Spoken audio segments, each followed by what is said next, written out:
Nagkagirian po ang mga releista at mga pulis sa paggunita ng ika-40 anibersaryo ng EDSA People Power kahapon. Nagsimula ang girian ng harangin po ng mga nakahilerang pulis ang mga releista sa kanto po ng Rochester at EDSA papunta po ng EDSA Shrine, Rochester. Pero ito'y dumidiretso pa rin ang mga releista at nagkaroon po ng tulakan at may mga natumbang pulis. Ayon sa mga releista, hindi raw sila pinayagan ng mga pulis na dalhin ang truck na dapat nga sana gagamitin pong bilang entablado para sa kanilang programa. Ang ending, kinumpiska ng MMDA at ng mga pulis ang susi ng truck at sa EDSA Shrine na lang nagprograma ang mga releista. Nakita niyo yun. Kabilang po sa nakiisa sa 40th anniversary ng EDSA People Power ay ang grupo ng mga manggagawa, LGBTQ members, mga pari at madre. Ang kanilang sentimiento tila mas lumala pa ang korupsyon matapos ang 4 na dekada. Panawagan din po nila ang pagbaba sa pwesto ni Pangulong Marcos Jr. at ni Vice President Sara Duterte. Walang mensahe para po sa selebrasyon ngayong araw si Pangulong Marcos Jr. o kahapon. Pero gate ng palasyo, bahagi na po ng kasaysayan ang nangyari sa EDSA at hindi na ito mabubura. Samantala sa ibang balita, kumpiyansa po ang prosekusyon sa mga nailatag na ebidensya para sa crimes against humanity laban kay dating Pangulong Rodrigo Duterte. Sa press conference ng legal representative sa mga EJK at drug war victims, ipinaliwanag nila na sinadya talaga ng prosecution team na isentro ang kanilang presentasyon sa tunay na mga kwento at naging paghihirap ng mga biktima. Sa ganitong paraan ay mas maiintindihan daw ng mga hukom kung ano talagang nangyari sa mga biktima at kanilang mga pamilya. Umaasa rin ng prosecution team na nakontento ang kaanak ng mga biktima sa paraan ng paglalahad ng kanilang kwento. Ngayong araw maglalatag naman ang legal counsel ni Duterte ng kanilang ebidensya. Inaasahan na daw nila na igigiit ng Duterte camp ang policy ng dating Pangulo at maglalatag din sila ng mga dokumento. Samantala, ipinaliwanag po naman ng prosecution ang mga naging papel ng mga kasabwat umano sa madugong drug war. Ayon sa prosecutor, 6 sa 80 tinukoy na mga co-perpetrators sa drug war ay mga tao pa ni Duterte mula noong mayor siya ng Davao City. Muling giniit po ng prosecution na ang mga patayan ay sistematiko, may pattern, organisado at meron pang reward system. Si Duterte umano ang commander-in-chief at sa ilalim po niya sa executive department ang mga tanggapan kung saan nandoon ang ngayon po si Senador na Bongo, Justice Secretary Vitaliano Aguirre II na abogado ni Duterte noong siya ay mayor pa.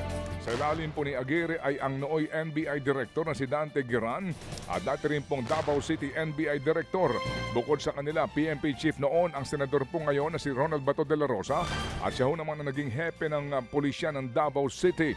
Nakapasailalim po kay de la Rosa sina dating PNP Chief of Counterintelligence Vicente Danao, dating PNP Operations Chief Camilo Casculan at dating NCRP o Regional Director Oscar Albayalde. Pati ang nooy happy po ng Philippine Drug Enforcement Agency o PDEA na si Isidro La Peña.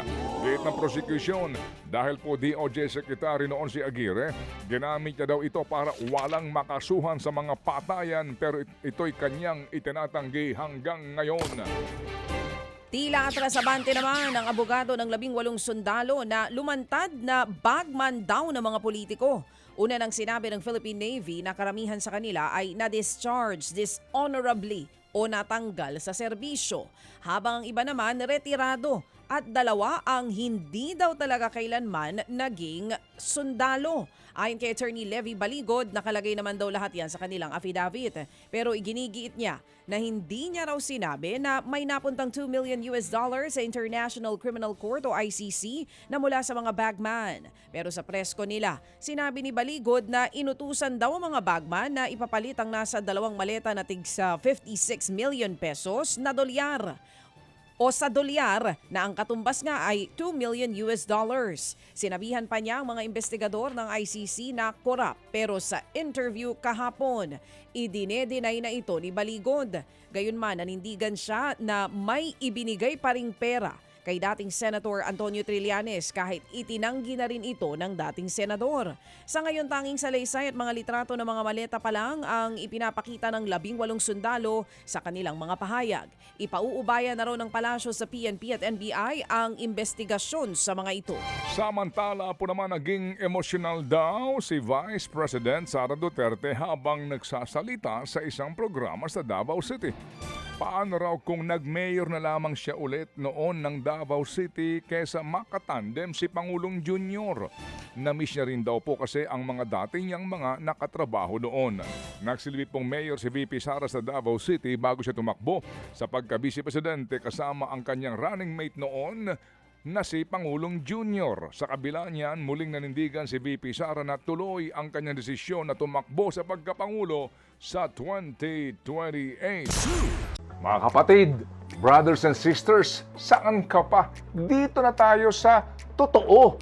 Dito na tayo sa True FM. Mga kapatid, mag-subscribe and follow po kayo sa social media accounts ng True Network PH. Yan po kami, hanapin nyo lang True Network PH, Facebook, Instagram, YouTube, TikTok, and podcast.